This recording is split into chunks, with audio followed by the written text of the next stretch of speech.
Hi, Sue Frey here, and today I'm at the Conrad Weiser homestead, which is just east of Wilmersdorf on the west end of Berks County. I'm going to actually be doing two videos today, the first one on Conrad Weiser and the second one on Shikellamy, who was an Oneida chief within the Iroquois Nation. First on Conrad Weiser. He was born Johann Conrad Weiser, Jr., November 2nd, 1646. He was born in the little town of Astad in Herrenberg, which was in the Duchy of Württemberg.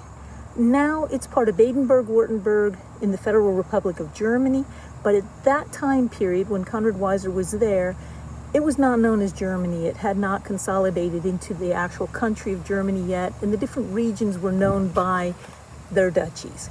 Okay, so like I said, he was born in the Duchy of Württemberg. In 1709, Conrad Weiser's mother died of a fever. And it was at that time that his father decided that it would probably be best to move the family away from the area because the area had been ravaged from religious wars and from French invasions, occurring fairly regularly. It just wasn't a safe place. So he thought he'd pack up the family and try and find a safer place to live. Weiser Sr. and a lot of people from the Palatinate, this area in what is now Germany, went down the Rhine River and they ended up in England. Actually London. And at this time there were so many people coming from Germany, what is now Germany, to England that London actually set up a camp outside of town for them to live in. In 1710, the English crown, actually Queen Anne, decided to come up with a solution for these immigrants.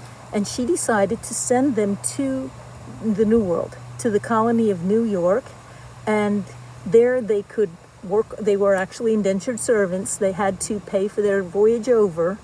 So 3,000 of these immigrants went from London to the New York colony, where they actually lived on a place called Livingston Manor on the Hudson River. There they would manufacture pitch that was needed for the British Navy and other items, foodstuff and so forth. But for the families, this was not a very lucrative. It didn't pay. It didn't work. It was bad conditions. They didn't get what they were promised. So a lot of them decided they weren't going to stay. So several of them made arrangements and they talked with the Iroquois and they got permission to move from Livingston Manor to Iroquois territory. And it ended up 150 German families went from Livingston Manor up to what is now the Schoharie Valley. And while there, in 1713, 16-year-old Conrad Weiser actually spent the winter with a Mohawk family. The idea being he would learn the language, he would learn the customs, and then that would make, hopefully, for better relationships between the immigrants and the Indians. In 1729, Conrad Weiser and his wife Anna Eva, and 4 of their children. They eventually would have 14 children, but only 8 of them would survive to adulthood. But they moved with their family down here to the Tulpehocken area on what is now Conrad Weiser Homestead. It was here in 1731 that Conrad Weiser met Shikellamy, who was an Oneida Indian chief from up in Shamokin village. Shamokin, that area is now current day Sunbury. And together they would work on treaties. One of their most famous or infamous, depending on which side of the treaty you were on, was the walking purchase. I'm going to be doing a video on that and several of the other treaties at a future date. So look for that. It was really quite controversial and not very fair to the Indians at all. Anyway, so they worked together on treaties. Shikellamy would represent the Indians, and Conrad Weiser, because he had spent that winter with the Mohawk family, knew how to speak the Iroquoian language. So he worked as an interpreter between Shikellamy and the provincial government in Philadelphia. And together, they all worked together on various treaties to try and maintain the peace here in what was Pennsylvania colony. In 1735, Conrad Weiser joined the Seventh-day Baptist group down at the Ephrata Cloister. I'm going to also be doing a video on that at a later date. So again, please come back and see some of them. He actually stayed there he stayed in connection with them until 1740. His wife, Anna Eva, had gone briefly down with him, but she didn't stay. She came back to the homestead. In 1748, Conrad Weiser established Reading, Pennsylvania, and he actually laid out the boundaries for Berks County. Conrad Weiser was one of the first Germans to hold a political office in the area of Pennsylvania. He served as a magistrate and a judge in both Berks County and Lancaster County, where he helped to settle disputes. He was a farmer, he was an interpreter, he was a judge, a magistrate, he operated a tannery. He also had many other businesses that he was involved in, and he actually became quite wealthy for that time period. During the French and Indian War, he also commanded a battalion with the Provincial Army. And you'll get more information again on details with the Indian conflict, and that'll be part of the walking purchase.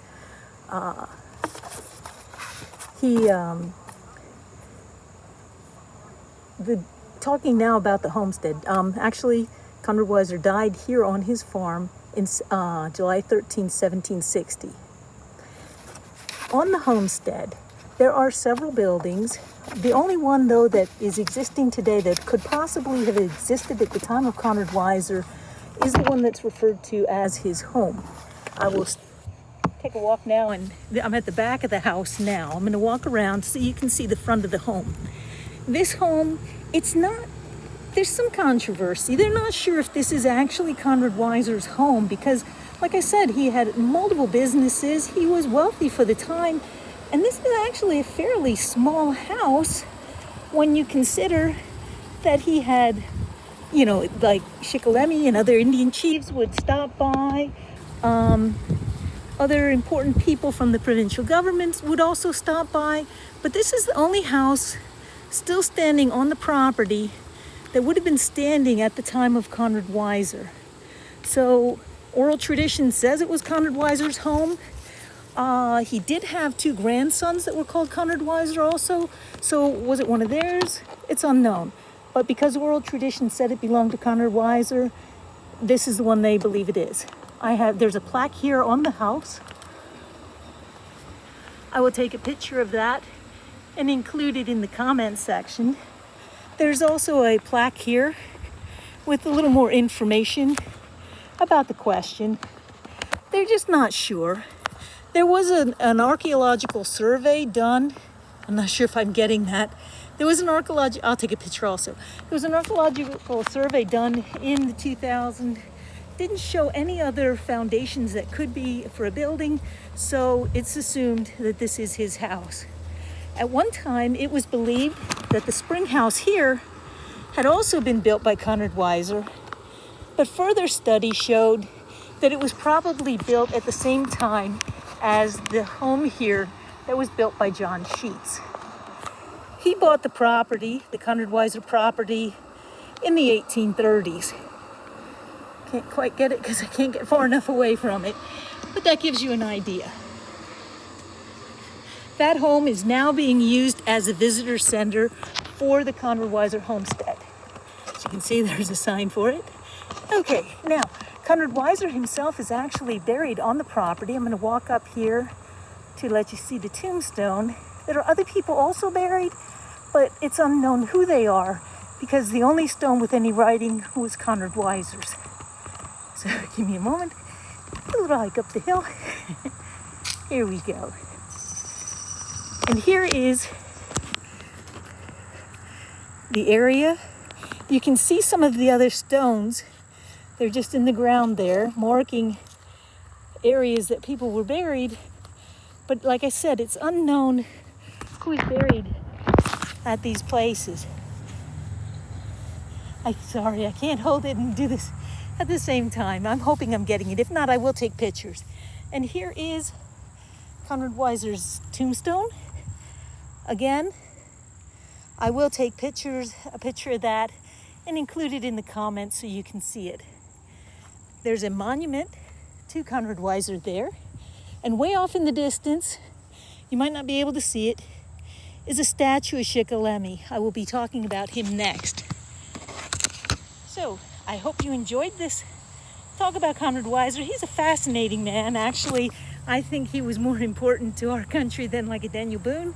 But unfortunately for Conrad Weiser, there was no TV made of him, TV show made of him. Please come back and check out some of my other videos. Like I said, now I'm going to be doing one on Shikellamy, and later I'll do the walking purchase, the Ephrata Cloister. I'm going to hit historical events and people in this area. I hope you enjoyed this. Questions or comments, you can put them down in the comment section. I will get back to you. If you have any ideas on things you would like me to cover, suggest that too. I'll get back and try and do those for you. Thank you. Bye.